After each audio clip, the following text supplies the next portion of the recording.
Picture this. You're sitting across from a man who turned $1,600 into over $200 million. His hands are steady, his voice calm, but his eyes hold the secrets of someone who's mastered the most brutal game on earth. I'm talking about Richard Dennis, the Prince of the Pit. And today I'm going to share with you the psychological principles that didn't just make him legendary. They changed how I think about every single trade I make. But here's the thing that still gives me chills. Dennis proved that anyone, literally anyone, could learn to trade profitably. A security guard, a blackjack player, even a pianist. He took complete novices and turned them into millionaires in just 4 years. The question that haunts every trader is, what did he know that the rest of us don't? Chapter 1: The Great Experiment. The bet that changed everything. In 1983, I was just starting my trading career, making every mistake you can imagine. Fear paralyzed me on entries, greed destroyed my exits, and hope nearly wiped out my account more times than I care to admit. That's when I first heard about Dennis's experiment. It started with an argument, the kind that would reshape trading forever. Richard Dennis believed trading was teachable. His partner, William Eckhart, insisted great traders were born, not made. So they made a bet. Dennis would prove his point by taking complete beginners and turning them into successful traders using nothing but a systematic approach. The ad in the newspapers was simple: no experience necessary, no finance degree required, just a willingness to learn. Thousands applied. Dennis chose 23 people: farmers, teachers, a security guard, a blackjack player. He called them his turtles after visiting turtle farms in Singapore. The metaphor was perfect. He was going to grow traders slowly, methodically, with the right environment and system. The 2-week transformation. Here's what shocked me when I studied their training. Dennis didn't spend months teaching complex theories or market predictions. In just 2 weeks, he gave them a simple trend-following system, clear rules for entry and exit, risk management principles, position sizing formulas, the psychology to stick to the plan. That's it. No crystal ball, no insider information, no magical indicators. But here's the part that changed my entire perspective. Dennis didn't just teach them what to do. He taught them how to think. He understood that the biggest enemy of consistent profits isn't the market. It's the voice in your head. The results that proved everything. Over the next 4 years, these complete novices earned over $100 million in profits. The experiment didn't just work. It shattered every myth about trading being reserved for the naturally gifted. I remember reading about their success and feeling this mix of excitement and terror. Excitement because it meant I could learn this skill. Terror because it meant I had no excuses for my failures. Dennis had proved that trading success isn't about having the right personality or some innate gift. It's about having the right system and the discipline to follow it, especially when your emotions are screaming at you to do otherwise. This realization became the foundation of everything I learned about trading psychology. The market doesn't care about your background, your education, or your natural talents. It only cares about one thing. Can you follow a plan when it matters most? Chapter 2: The River of Momentum. Swimming against the current. Early in my career, I was that trader who thought I could outsmart the market. I'd look at a stock that had been climbing for weeks and think, it's gone up too much. Time to short it. Or I'd see a downtrend and convince myself, this has to bounce back soon. I was swimming against the current, and the market was drowning me slowly. Then I discovered Dennis's core philosophy: don't fight the river, flow with it. The trend is your friend, until it isn't. Dennis built his fortune on one simple truth: trends persist longer than most people expect. He didn't waste time trying to predict tops and bottoms. He didn't care why something was moving, only that it was moving. I learned this lesson the hard way during the dot-com boom. I kept shorting stocks that had to come down, watching them double, triple, quadruple in value. Meanwhile, Dennis's approach would have been simple: buy the breakout, ride the trend, exit when it clearly ends. The psychological shift was profound. Instead of fighting the market, I started dancing with it. Instead of predicting, I started observing. Instead of being right, I started being profitable. The emotional trap of contrarian thinking. Here's why trend following is so psychologically difficult. It goes against human nature. When prices are rising, we think they're too high. When they're falling, we think they're too low. Our brains are wired to mean revert, to expect balance. But Dennis understood that markets aren't always rational. They're driven by human emotions: fear, greed, hope, panic. And these emotions can push prices much further than logic suggests. I remember one particular trade in crude oil. The price had been climbing steadily, and every fiber of my being said, "This is too high." But Dennis's system said, "The trend is still intact." I stayed in. 3 months later, oil had gained another 40%. That trade taught me that the market can stay irrational longer than I can stay solvent, unless I'm riding the irrationality instead of fighting it. The breakout strategy that built fortunes. Dennis's entry method was elegant in its simplicity. He watched for breakouts, moments when prices moved beyond their recent highs or lows. These breakouts were signals that a new trend might be starting. But here's the crucial part. He wasn't trying to catch the very beginning of the trend. He was content to miss the first 20% if it meant catching the next 80%.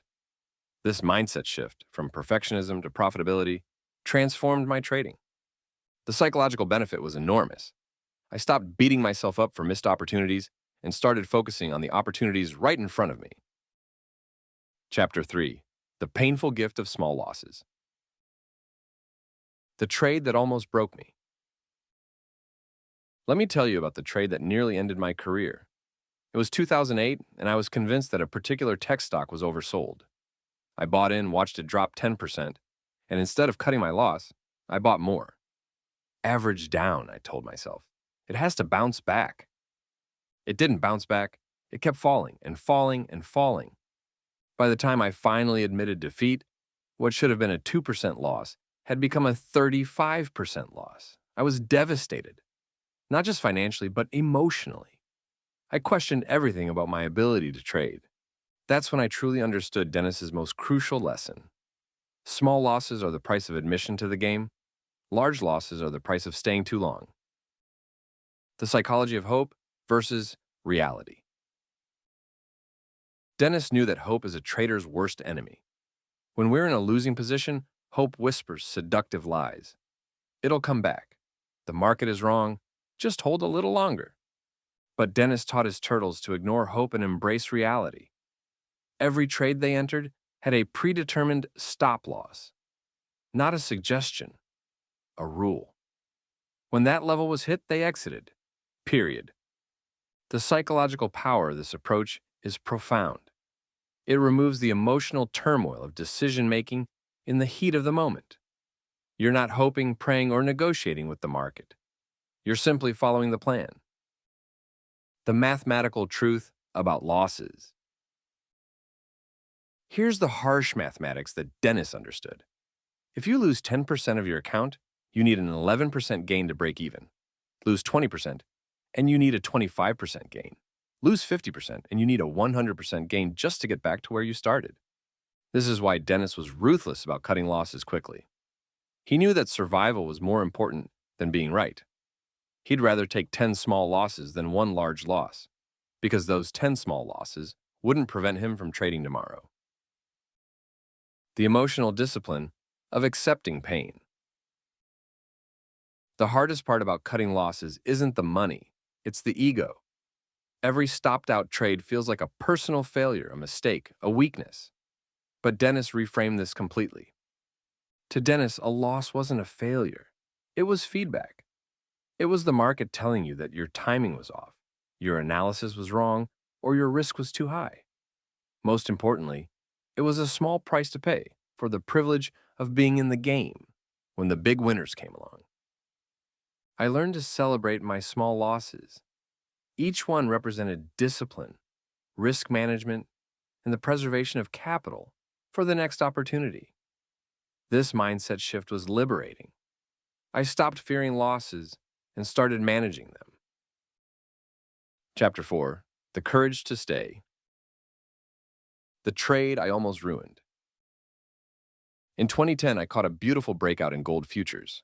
My entry was perfect, the trend was strong, and within 2 days I was up 15%. My heart was racing, adrenaline pumping, and that little voice in my head started whispering, "Take the money and run." I almost did. I had my finger on the exit button, ready to lock in a quick profit. But then I remembered Dennis's words. The big money is made by the big move. I held on. Gold climbed another 60% over the next 18 months. That one trade made more money than my previous 20 small wins combined. The psychology of premature satisfaction. Human psychology is wired for immediate gratification. When we see green on our screen, we want to lock it in. It feels good, it's safe, it's certain. But Dennis understood that this psychological bias is profit's worst enemy. He taught his turtles that letting profits run requires the same discipline as cutting losses quickly, maybe more. Because holding a winner requires fighting against every instinct that says, "Take the money now." The trailing stop strategy. Dennis's solution was elegant: trailing stops. Instead of setting a profit target, he would trail his stop loss higher as the trend continued. This way he could participate in the entire move while protecting his profits if the trend reversed. The psychological benefit was enormous. I didn't have to guess when to exit, I just had to follow the system. When the trend clearly broke, I would exit. Until then, I would hold on and let the market pay me. The compound effect of big winners. Here's what most traders don't understand. In trend following, you're not trying to win every trade. You're trying to catch the few big moves that more than compensate for all the small losses. Dennis knew that most of his trades would be losers or small winners, but the few big winners, the ones that caught major trends, would make up for everything and more. This is why letting profits run is so crucial. I learned to think of my trading like a baseball game, only I didn't need to hit home runs every time at bat. I just needed to hit a few really big ones over the course of the season. Chapter 5: The System That Removes Emotion. The day I learned to trust the process. There was a morning in 2012 when everything felt wrong. The market was volatile. My last 3 trades had been losers, and I was questioning every signal my system generated. My emotions were screaming at me to take a break, to wait for better conditions. But my system said otherwise. It identified a clear breakout in the Euro USD, and according to my rules, I should have taken the trade. I sat there for 10 minutes, paralyzed by doubt. Finally, I remembered Dennis's words. The system doesn't care how you feel. The system only cares about the setup. I took the trade. It became one of my best winners that year. The emotional roller coaster of discretionary trading. Before I embraced systematic trading, I was an emotional wreck. Every trade was a battle between my analytical mind and my emotional heart. I'd analyze a setup perfectly, then second-guess myself at the moment of execution. Fear would stop me from taking good trades. Greed would keep me in bad trades. Hope would prevent me from cutting losses. Overconfidence would make me risk too much. Dennis's systematic approach was like putting on emotional armor. It didn't eliminate feelings, but it removed them from the decision-making process. The rules that saved my career. Dennis's system wasn't complex, but it was comprehensive. Entry rules. Buy when price breaks above the highest high of the last 20 days. Sell when price breaks below the lowest low of the last 20 days. Exit rules. Exit when price moves against you by 2% of your account value. Exit when the trend reverses using a 10-day channel breakout. Position sizing. Risk only 1% of your account on any single trade adjusted for volatility. Risk management. Never risk more than 2% of your account on any single trade. These rules eliminated guesswork. I didn't need to feel good about a trade to take it. I just needed to follow the system. The freedom of systematic trading. The most liberating aspect of Dennis's approach was the removal of ego from trading. I was no longer trying to be right. I was trying to be profitable. I wasn't predicting the market. I was responding to it. This shift in mindset was profound. I stopped taking losses personally and started seeing them as the cost of doing business. I stopped trying to outsmart the market and started trying to align with it. The result was not just better profits, but better sleep, less stress, and more confidence in my trading decisions. Chapter 6. The Shield of Risk Management. The account that saved my life. In 2015, I made a decision that probably saved my trading career. I was managing a $100,000 account, and I implemented Dennis's risk management rules religiously. No more than 1% risk per trade, no more than 2% of my account on any single position. My friend who was trading with similar capital mocked my conservative approach. He was risking 10 to 15% per trade, making big swings, chasing the quick fortune.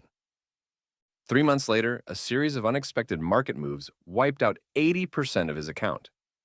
Meanwhile, my account was down only 6% during the same period. His trading career was over. Mine continued. The mathematics of survival.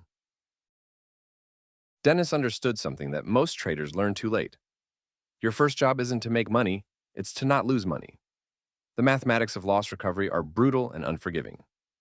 When I explain this to new traders, I use a simple example. If you lose 50% of your account, you need a 100% gain just to break even. But if you lose only 10%, you need just an 11% gain to recover. This is why Dennis's position sizing was so conservative.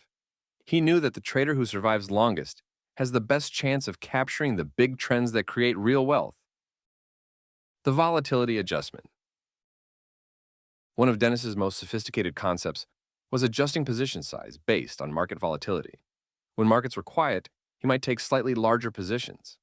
When volatility spiked, positions were reduced dramatically. This wasn't just about protecting capital. It was about protecting psychology. When your positions are appropriately sized for current market conditions, you can sleep at night. You can think clearly. You can make rational decisions. The emotional stability of proper risk management. The psychological benefits of proper risk management are often overlooked. When your risk is calculated and controlled, you don't panic when trades go against you. You don't freeze up when opportunities arise. You don't make desperate decisions to make back large losses. I learned to think of risk management as emotional insurance. It protected not just my capital, but my ability to think clearly and trade another day. Chapter 7. The Battle Within. The voice in my head. Every trader has that voice, the one that whispers doubt when you should be confident, fear when you should be bold, and overconfidence when you should be cautious. For years, I thought successful trading meant silencing that voice. Dennis taught me something different. You don't silence the voice. You learn to ignore it. The discipline of uncomfortable decisions. The hardest trades to take are often the best ones. When every fiber of your being says, "Don't do it," that's usually when the system is telling you to act. Dennis called this trading against your natural instincts. I remember a short position I took in 2016. The stock had been falling for weeks, and everyone was calling for a bounce. My emotions screamed that I was too late, that the trend was over. But my system said the trend was still intact. I held that position for 3 more months as the stock fell another 40%. It was uncomfortable every single day, but it was also incredibly profitable. The meditation of rule following. Dennis taught his turtles that discipline wasn't about being a robot. It was about being human while following inhuman rules. You could feel fear, greed, hope, and doubt. You just couldn't let those feelings make your decisions. I developed what I call trading meditation, the practice of acknowledging my emotions without being controlled by them. I would feel the fear of taking a loss, accept that the fear was natural, and then follow my system anyway. The compound effect of small disciplines. Discipline isn't built in dramatic moments. It's built in the small, seemingly insignificant decisions. Following your system on a boring Tuesday. taking a small loss when you'd rather hope for a reversal, sizing your position correctly when you're tempted to go big. These small acts of discipline compound over time, creating an unshakable foundation for trading success. Chapter 8. The Power of Showing Up. The Trader Who Quit Too Early. I once knew a trader who had a fantastic system. His backtests were impressive, his logic was sound, and his risk management was exemplary. But after 3 months of mediocre results, he quit. The cruel irony? The very next month, his system caught a massive trend that would have made him more money than his previous year of trading. He had the right approach, the right rules, but he lacked the most crucial ingredient: consistency. The compound interest of patience. Dennis's success wasn't built on brilliant individual trades. It was built on the compound effect of consistently applying a proven system over time. Like compound interest, the benefits weren't immediately obvious, but they were exponentially powerful over the long term. I learned to think of each trade not as a separate event, but as part of a long-term statistical game. Some trades would win, some would lose, but if I consistently followed my system, the odds were in my favor. The seasonal nature of trading systems. One of Dennis's most important insights was that trading systems, like natural ecosystems, have seasons. There are times when trend following works beautifully and times when it struggles. The key is staying consistent through both seasons. I experienced this firsthand during the 2016 to 2017 period, when markets were choppy and trend following was particularly challenging. Many traders abandoned their systems, but I remember Dennis's lesson. The best traders aren't those who perform well in good times. They're those who survive the bad times. The psychological rewards of consistency. Consistency breeds confidence, and confidence breeds better decision-making. When I know that I'm following a time-tested approach, I can withstand temporary setbacks without questioning my entire method. This psychological stability is invaluable in trading. It allows you to sleep well, think clearly, and make rational decisions even when the market is testing your resolve. Chapter 9. The Patience Paradox. The day I learned to do nothing. There's a story Dennis often told about a young trader who complained about missing opportunities. Dennis replied, "The market will be here tomorrow and next week and next year. The question is, will you?" I learned this lesson during a particularly volatile period in 2018. The market was moving rapidly, and I felt pressured to trade constantly. But most of the moves didn't meet my system's criteria. For 2 weeks, I took no trades. It was psychologically torturous. I watched other traders making moves, posting profits, bragging about their wins. But I stuck to my system. When the right setup finally appeared, I was ready with fresh capital and clear thinking. That single trade made more money than all the opportunities I had missed. The emotional toll of overtrading. Overtrading isn't just financially destructive, it's emotionally exhausting. When you're constantly in and out of positions, you lose perspective. Every tick becomes personal. Every loss feels like a failure. Dennis's approach was different. He taught his turtles to trade like snipers, not machine gunners. Wait for the perfect shot, then take it with precision and confidence. The quality versus quantity mindset. The best traders I know don't trade every day. They don't even trade every week. They wait for high probability setups and then act decisively when those opportunities arise. This patience pays dividends in multiple ways: better trade selection, improved risk management, reduced transaction costs, and most importantly, better mental health. The discipline of selective action. Learning when not to trade is as important as learning when to trade. Dennis taught his students to recognize the difference between a good setup and a mediocre one, and to have the discipline to wait for the good ones. This selective approach requires enormous emotional discipline. It means accepting that you'll miss some winners in order to avoid many losers. Chapter 10. The Infinite Game.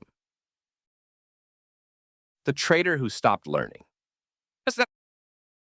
I once met a trader who had been successful for several years, using the same strategy. He had become complacent, convinced that he had figured out the market.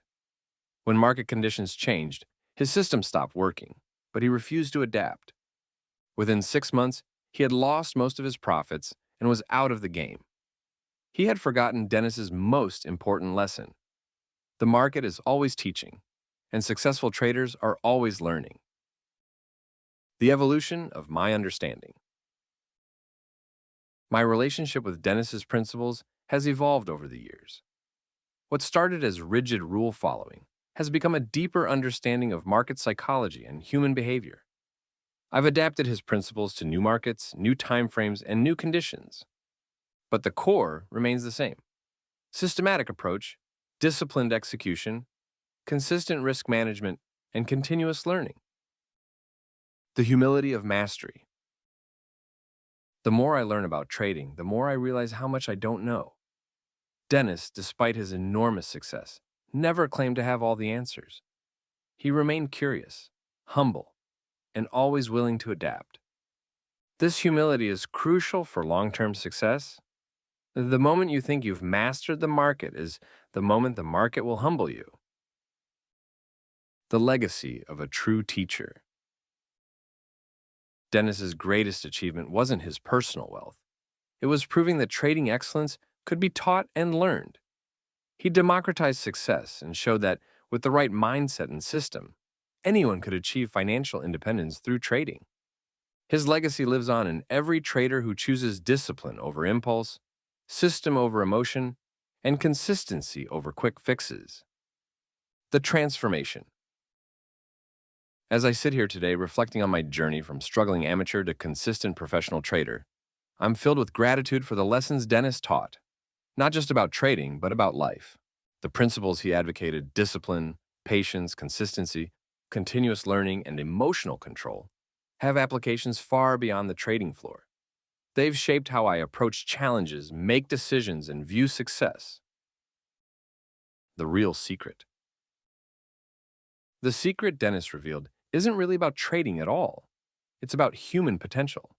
It's about the power of systematic thinking, disciplined execution, and the courage to trust a proven process even when emotions scream otherwise. When I work with new traders today, I see the same fears, doubts, and psychological barriers that I once faced.